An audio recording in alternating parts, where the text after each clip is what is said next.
Hi, this is Brian. Welcome back to another Heroic Plus One. In our last Plus One, we talked about Randy Pausch and his touching last lecture YouTube video and companion book.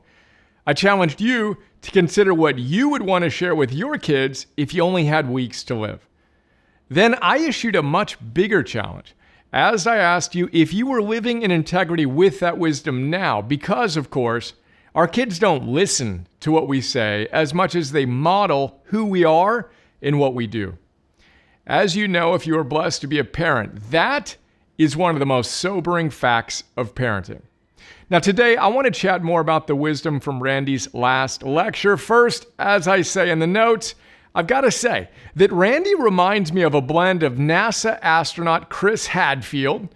Check out our notes on An Astronaut's Guide to Life on Earth. Former Notre Dame philosophy professor Tom Morris.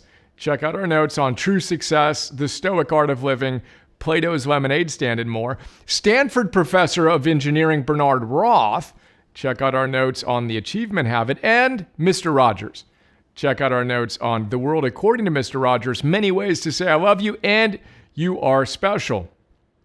All great notes and great human beings. And the fact that this book was based on a talk that went viral, a YouTube talk, reminds me of Admiral William McRaven and his book, Make Your Bed. And now that I think about it, it also reminds me of Amy Cuddy and her great book, Presence. Check out all those notes. To be clear, the fact that he reminds me of those people is very high praise. So today I want to chat about the elephant in the room. Here's how Randy puts it, and I quote. This is from his last lecture that he gave in person to an audience at Carnegie Mellon. I thanked the audience for coming, cracked a few jokes, and then I said, in case there's anybody who wandered in and doesn't know the backstory, my dad always taught me that when there's an elephant in the room, introduce it. If you look at my CT scans, there are approximately 10 tumors in my liver, and the doctors told me I have 3 to 6 months of good health left. That was a month ago. So you can do the math. He tells us that he flashed a giant image of the CT scans of my liver, he says, onto the screen. The slide was headlined, The Elephant in the Room, and I had helpfully inserted arrows pointing to each of the individual tumors. He says, I let the slide linger so the audience could follow the arrows and count my tumors. All right, I said, that is what it is. We can't change it. We just have to decide how we'll respond.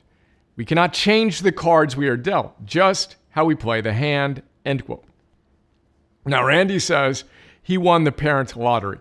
His dad was literally a hero. He earned a medal for heroism in World War II and was so humble that he never even told his son about it. He was also a witty and wise human. As Randy playfully quips, his dad taught him that when there's an elephant in the room, you should name it. The elephant in the room with Randy and the hundreds of people there to hear his last lecture on really achieving your childhood dreams, his late-stage pancreatic cancer.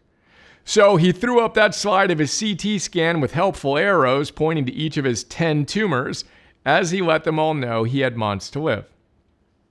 Then, before giving his inspiring talk and modeling the very wisdom he was talking about, he channeled his inner wise stoic and reminded us that although we can't change the cards we're dealt, we can decide how we're going to play the hand. And although he also made the point that his talk was not about cancer, I'm going to take a moment to talk about cancer. As you may know, several years ago, my brother was also diagnosed with late-stage pancreatic cancer, which, as you may also know, is among the very worst cancer diagnoses you can get. Now, when he was diagnosed, I immediately read and created notes on 10 of the leading books on the subject of cancer and did everything I could to help my brother and his family with you and your family in mind as I did so.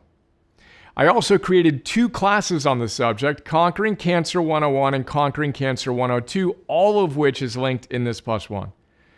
Now, though we lost my brother after a 2-year battle, I have been told by many members of our community that these notes and classes have been powerful aids for them on their journey through their own or a loved one's cancer diagnosis. And I hope you find the wisdom empowering and encouraging when or if you or your family go through a similar experience. You can check out our collection of notes on The Metabolic Approach to Cancer by Dr. Nasha Winters, Anti-Cancer by Dr. David Servan-Schreiber, Cancer as a Metabolic Disease, the book and journal article by Thomas N. Seyfried, Radical Remission by Kelly Turner, Tripping Over the Truth by Travis Christofferson, Keto for Cancer by Miriam Kelemian, Outside the Box Cancer Therapies by Mark Stengler and Paul Anderson, The Truth in Small Doses by Clifton Leaf, and The Emperor of All Maladies by Siddhartha Mukherjee.